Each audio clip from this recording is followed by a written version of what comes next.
next exercise is the plank to push-up. It's a great core exercise, and it's also going to strengthen the upper body. You're going to start out from a plank position with the elbows under the shoulders, pulling the abdominals in. And what I'm going to have Alice do is go from the plank up into a push-up position and then back down into that plank position. I'm going to have her go for about 30 seconds to a minute, but making sure that she keeps good form the whole time. Okay, so raise up into your plank, and then she's going to come up into a push-up, and then back down into a plank, and then back up into a push-up. And she's just going to do this continuously, going back and forth between the two positions for 30 seconds to a minute. You can do 2 minutes, but I find with most of my clients 1 minute is plenty.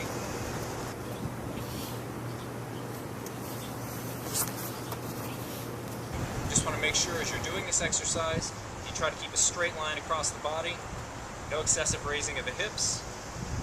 So you want to have a slow, controlled motion, about 2 seconds up, 2 seconds down. You're going to find this is a great workout for your core and that upper body. This next exercise is great for the obliques. It's called the Oblique Twist. And what Alice is going to do, she's going to get into a push-up position, and I'm going to have her raise up.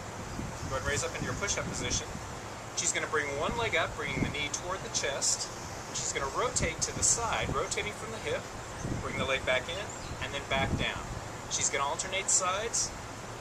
You want to try to make sure you keep the body in the straight line in that upper push-up position. And then as you come up, you want to bring that leg up, rotate to the side, back in, and then down. You want to make sure as you're doing this exercise, this back foot doesn't move as the other side's moving. So you want to try to keep that back foot as still as you can, so you make sure you're not cheating, and all the rotation is coming from the hip. So it should be a very smooth movement. Alternate sides. We usually go anywhere from 20 to 30 repetitions. You want to make sure you keep your shoulders over your hands, maintaining that good push-up position.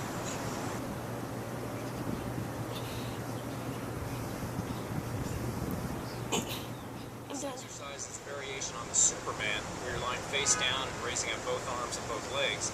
But this time we're going to do it on the Bosu, which means that Alice has to balance the body. It's going to make it a little more challenging. Great exercise for strengthening the lower back.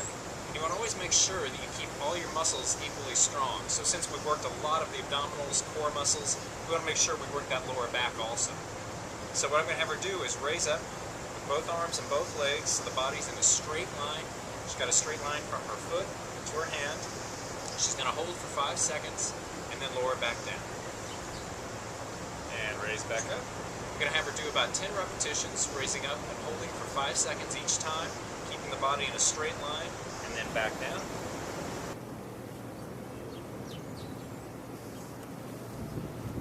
And lower it down. Great exercise for the lower back. You want to make sure you breathe normally. It's not going to be easy laying on your stomach. Try to breathe normally.